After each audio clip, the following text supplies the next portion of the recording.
Halo Wars 2 Ultimate Halo. What's up, kitty cat? Spartacat here, and welcome back to Ultimate Halo. So today I have a super exciting video for you guys. In case you guys don't follow me on Twitter, I am on Twitter at the Spartacat. You might have seen that I flew to San Francisco pretty recently to attend a special Halo Wars 2 media slash press preview event where I got a chance to play Halo Wars 2 on both PC and Xbox One for quite a few hours. It was definitely a ton of fun, and this is some of the gameplay that I recorded. Now, before we get too far into this, I do want to preface this before you guys leave a bunch of angry comments and tweets about the quality of this and the frame rate. I do want to stress a lot that the reason why this is in 30 FPS is because of the capture software that was provided to us. We didn't really get a huge choice in how we captured the gameplay on PC. We just used the default whatever they had for us. I don't remember what it was called. But as you can tell, it's in 720p 30 FPS, which isn't the greatest, but I can assure you that when we were playing this, it was in full 1080p and at or above 60 FPS on our monitors when we were playing this. So the gameplay from our actual perspective was perfect. It was super clear. The game looked really gorgeous. Everything was really smooth. It's just the gameplay looks like this because of the capture software that we had not being too great. So unfortunately, we're going to be watching this gameplay in 720p 30 FPS with a couple little frame drops here and there, as you guys might be able to see. But I promise you this game was running at or above 60 FPS in full 1080p on our monitors. So don't worry, the game absolutely runs totally smoothly as I try and piece together words late at night. But I am playing Deathmatch in a 2v2 PvP on a map called Ashes. And yeah, so as you can tell, I'm struggling a little bit to kind of understand what I'm doing. Because I haven't really, at this point, I hadn't really played the game too much yet. I think this was like my second game after one super quick warm-up game, so initially you'll kind of see me struggling to control units or figure out where I am on the map really, or what certain units are doing, things like that. I also wasn't super aware of the hotkeys yet. I hadn't really got that too stuck in my mind yet. So you'll see me doing a lot more clicking than I probably should be, a lot more scrolling around the map instead of using those buttons to snap around the map. But I did figure out that Z, I believe it's Z, snaps you around to your bases, and X snaps you around to the different close groups of units that you have all around the map. I also was not aware that you can click on the map to snap around to that location if you click on it on the minimap in the bottom right corner. That was something that I learned pretty recently, so I feel a little bit dumb for that. That would have been pretty helpful. But here you can see me expanding my base a bit. There at the top of the screen you can see I got a leader point. In this game, you do not actually get all your leader abilities right away. You actually have to select and purchase the leader abilities you want using leader points, and those are awarded to you as you progress in the game. You start building a bigger army and an economy. You start winning leader points, which you then use to redeem for things like a turret or restoration, for your unit's health, things like that. You'll see more of that later in the game. Armory constructed.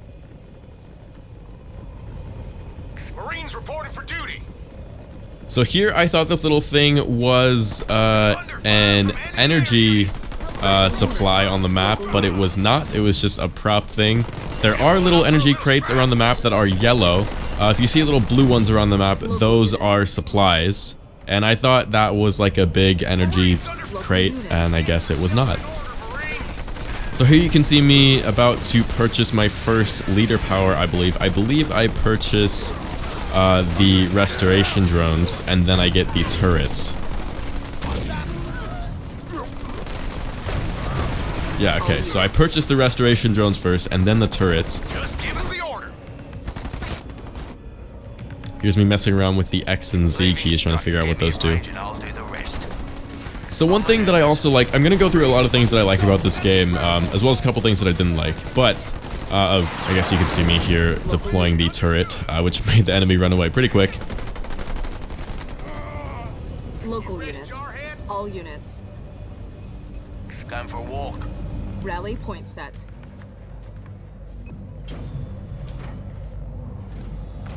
The amount of options that you have to actually rush in this game are very limited.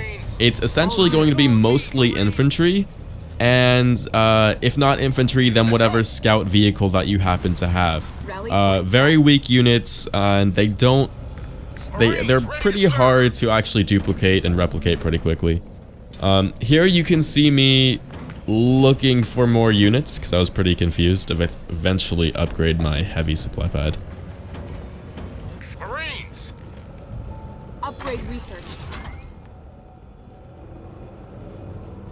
Good weather for hunting. So that little cue that you saw there was actually me upgrading my base tech level, and to do that, if you played the original Halo Wars, you don't actually build reactors to upgrade your tech level. You build generators to generate energy points that you can see in the bottom right in yellow next to the lightning bolt symbol, and then you use those energy resources to purchase your next tech level through your base. Let's go. Also on the bottom right corner in the mini-map, you can see those lightning bolts. Those signify those energy pylons that you can see there. When you capture those generate more energy for you. So that really stresses map control, which also further kind of deters rushing, because if you decide to burn all your units and try to rush the enemy, you won't get map control, and that's more important than ever, especially in Halo Wars 2. Where you really need to get your energy resources up as quickly as you can, because they're just as important, if not more important, than supplies in the early game. All units. Firebase constructed. So you might notice that even though this is a brand new base, the tech level on it is, I believe 0. But my first base is my highest tech level, and that is at level 2. Whatever your highest tech level on any base that you have is what your tech level across all your bases will be. Rally point set.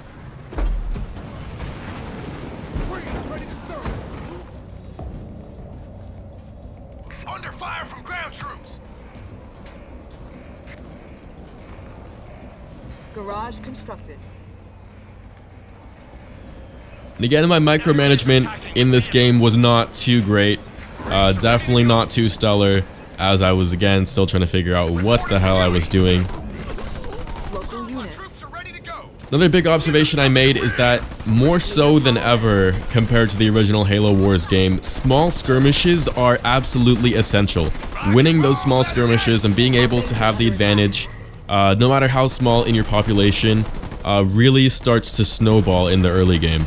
It can really predict how the game might end based on the different small skirmishes that you're making and how well you can micromanage multiple small groups of armies, especially as you're fighting for things like those power pylons across the map, or even trying to defend your own base if the enemy decides to go peek over and see what you're doing.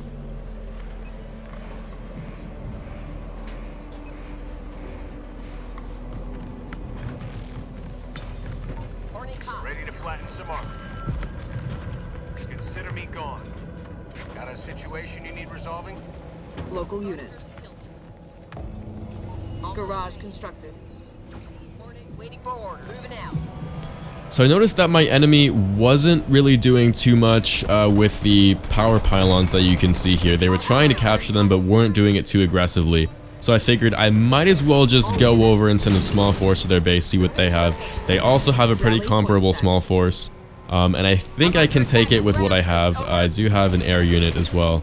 They did have a turret coming up, so I decided I might as well get a little bit more help from my barracks nearby. Receiving fire from ground troops. And having this base deployed super close to them was a real advantage for me and a real disadvantage for them. Base is under attack. Marines under assault from enemy ground forces. Leader point earned. So you can see there I earned another leader point.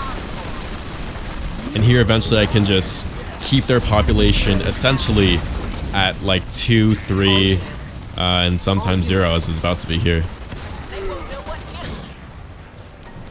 hit. So The early game in essentially every RTS is really important, but especially in this one, winning your small battles can really change the pace of the game.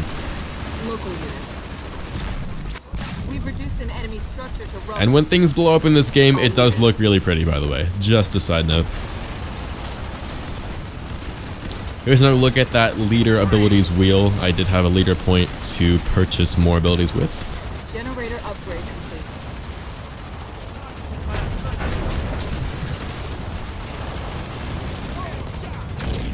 Here's me just trying to figure out what the abilities actually are. You can see the light blue player, this dark blue player's teammate in the top left of the screen tried to come over, but then he backed off as soon as my hornets turned in their direction. So there you can see the Kodiak. The Kodiak is a long-range artillery vehicle that you might be familiar with. You might have seen the actual Mega Block set of it. This one I really like. It has a different playstyle than pretty much any other unit. You have to pretty much keep it a distance away because it's really vulnerable to any other kind of attack. Then you lock it down and it's a really great anti-infantry long-range unit. There's me deploying the Sentinel ability. Those kind of just assist your units in destroying the enemy. Super helpful, especially if I wanted to just make sure that this base gets destroyed. Copy. Over.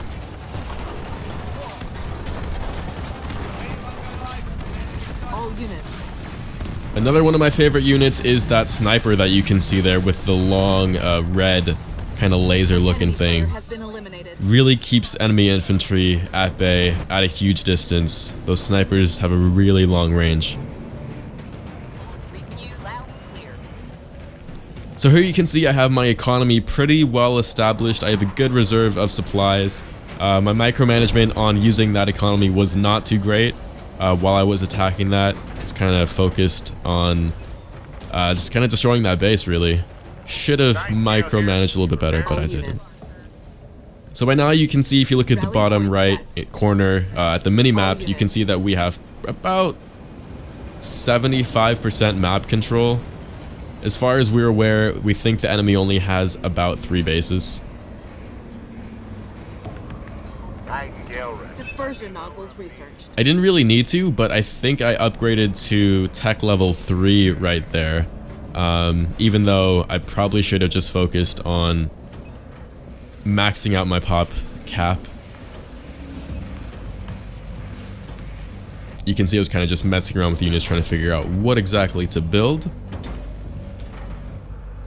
At this point, I probably should have kept being aggressive and building units as I was attacking to really keep them at bay, not let them have a chance to get back on their feet.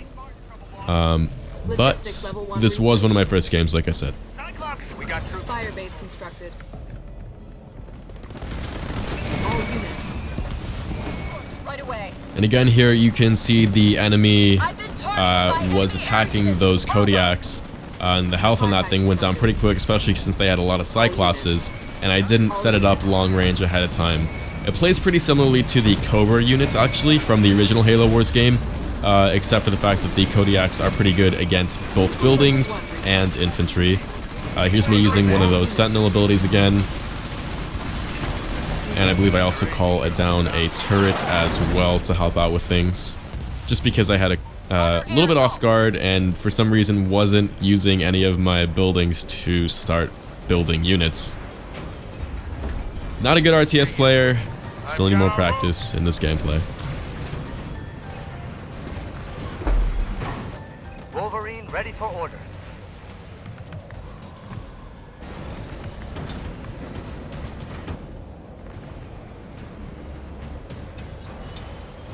All units. Rally point set. All units. See, during this time, I should probably be investing some of my economy into expanding out that third base, or at least putting supply pads on it, but I guess I didn't do that. Our base is under attack. And now you can see, I believe it gets destroyed. I don't quite remember what happened here. Yeah, yep, destroyed. Just trying to figure out what leader ability might be able to help me out here. I also had one leader point to purchase with. As units are dying, here I am looking at my abilities to use. Called in a couple Wolverines to counter those Nightingales. Target is down. Over. Probably should have focused more on infantry instead of more expensive units. And trying to look at upgrades as well for whatever reason. Marines! And I decided to upgrade air there for no reason as well. I'm there, sir. On the ground. Wolverine under attack from enemy troops. All units. On my way. This was actually a pretty good comp by the enemy, having a bunch of infantry units as well as Cyclopses to counter my Wolverines, which my Wolverines counter air, so I would need to build more Cyclopses and more anti-air units. All units. Heading out. So you can see here I should be building things like Hellbringers, or at least just standard Marines. Again, this is all kind of stuff in hindsight as I'm recording this commentary.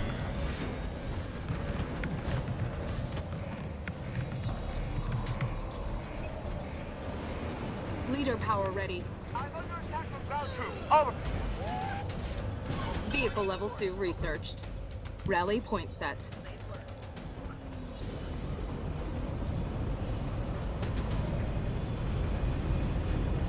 So I probably should have locked down my Kodiak a little bit sooner, since that battle was starting sooner than I wanted to. You can see how those Cyclopses really wrecked my my Wolverines there, so I couldn't really counter those Nightingales.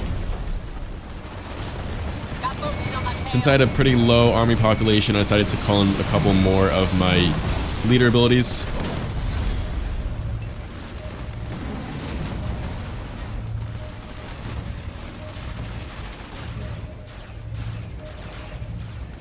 I do think the solution here would have been to probably build more air as well as infantry. All units.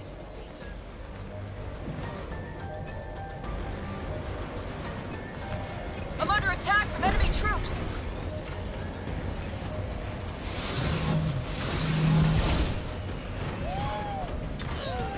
Wolverine here. Show me the target. All units. I do love how detailed the little building animations are as well, or if you look at closely at some of the units, you can see some of the Marines walking out, getting hyped, yelling around. Marines ready to go.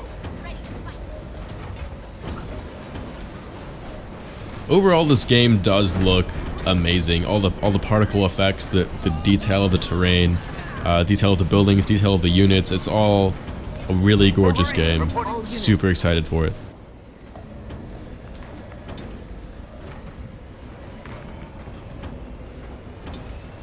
A lot of the dialogue too, if you kind of hang out around where some of the units are, hit tab there.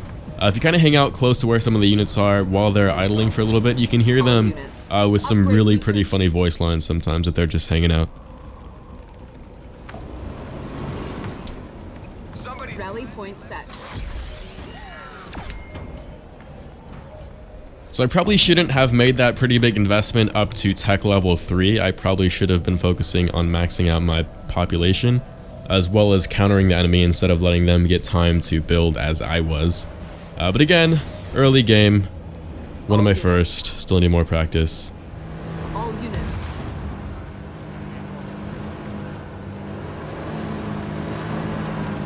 Sound off, Marines. Air pad constructed. And for whatever reason, I didn't buy a leader ability there. I probably should have. ground troops down. Over. So they've got a bunch of Cyclopses there. I should be going more air, and yet here I am buying an upgrade for air instead of building actual Hornets. This gameplay is actually a little bit frustrating, knowing that it was me making these decisions and knowing a little bit more about the game now and having played it pretty recently. Thinking better about what I probably should have done looking back at this is actually pretty helpful. Leader power ready. So by now I'm kind of realizing, okay, I really don't need to expand my army too much more or expand my map control too much more, and I should just focus on building up units to make that final push and knock out the enemy.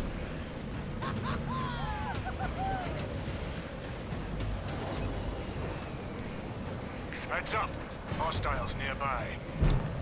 I almost decided to invest in that vulture there, but I decided that it would be best to just have a higher number of less costly units. For whatever reason, I decided to research the faster build speed upgrade. But vultures are probably your best friend if you're going to go air. They are very strong, and their salvo ability is absolutely killer in every way. So here my teammates went mostly air and had a bunch of Nightingales to heal all of his units as well. Nightingales in combination with the right units can be absolutely deadly and totally unstoppable. I mean, here you can even see Nightingales healing other Nightingales, which then go on to heal other units and then go heal more Nightingales. So having the right combination of units and the right support units can really make a small army turn into a strong one. Receiving fire from ground. Again, you can see my economy and energy levels are a little bit high. Definitely wasn't spending as much as I should have been. Definitely wasn't micromanaging as well as I should have been. Got eyes on hostiles. Over. All units. So at this point, we start kind of mobilizing and taking more of the map away from the enemy. Not that they had much, but we kind of started to continue chipping away at that. Here they come with more Cyclopses and more Nightingales. The focus there is to try and eliminate and destroy the Nightingales first, because it just makes it so much more difficult if the units that you're shooting at are constantly being healed. So you want to destroy the things that are doing the healing, then destroy the units so they can't be healed. So gonna pay for that. We've lost an infantry unit. Over. I really didn't need to spend money, or I guess resources, on building that base. I probably should have invested more in my population. Thankfully, I had a teammate who knew what he was doing. On the way, sir. Rally point. So you can see my Vulture absolutely tearing up those Nightingales, and then these Cyclopses have essentially no chance since they are completely anti-vehicle units. Let's get to work. Leader point earned.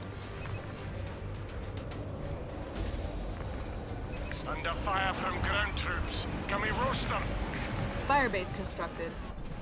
So again, in hindsight, I definitely spent way too much money on upgrades and tech investments when I should be focusing on building up that population and pressing the enemy, just harassing them constantly. But I started to understand that a little bit more towards the end of the game and in more of the other games that we recorded, which there is more on the way. So definitely stay tuned here to the channel. We've also got a little bit of campaign gameplay to show for you guys, so stay tuned for all of that. So here it took us both a little bit of time to realize that air was the key, since all they were building was mostly infantry and mostly Cyclopses. At this point, we start piling in our leader abilities in combination with all of the air units that we have, and we can start eliminating their units right at their doorstep. And this was essentially game, set, and match for us.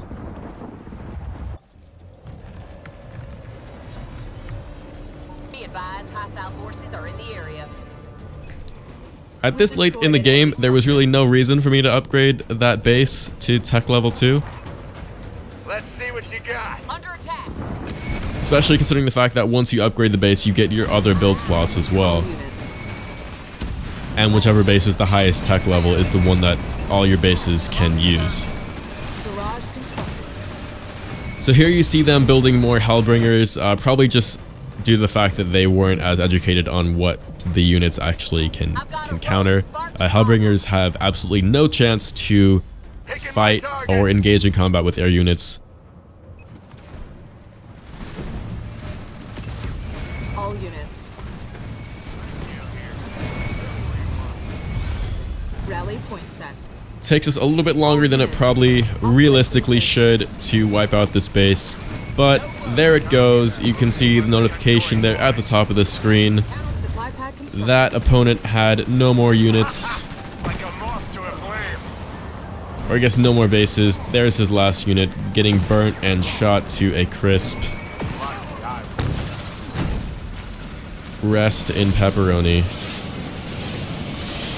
Don't know why it took so long to kill him.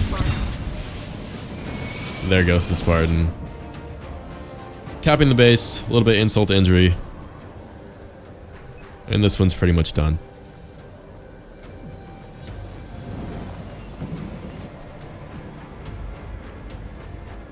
At this point in the minimap, you can see the red dots there looking for the last couple enemy units. Supply pad constructed. Obviously, at this point, the smart thing to do is research Advanced Logistics 3. And there is the victory. So overall, this was a super fun game. It actually was not that hard to get acquainted with the depth of the tech trees and unit trees in this game.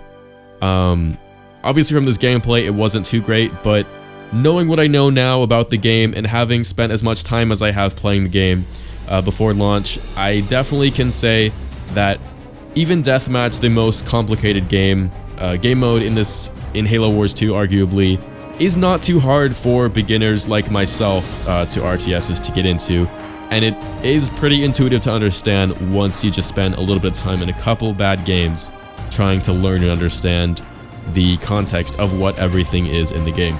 So, stay tuned here to Ultimate Halo. We've got a bunch more gameplay to show you guys from Halo Wars 2. You guys are gonna love it, I hope. If you don't, that sucks, but I hope you do. We had a super special opportunity from 343, so I just want to say a huge thank you to everyone there from the community team and Microsoft for giving us this chance to showcase this stuff to you guys. Let us know what you guys think, and let us know if there's anything you guys want us to talk about or cover or explain a little bit more.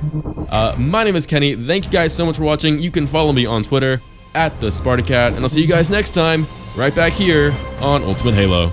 Kidder. Subscribe.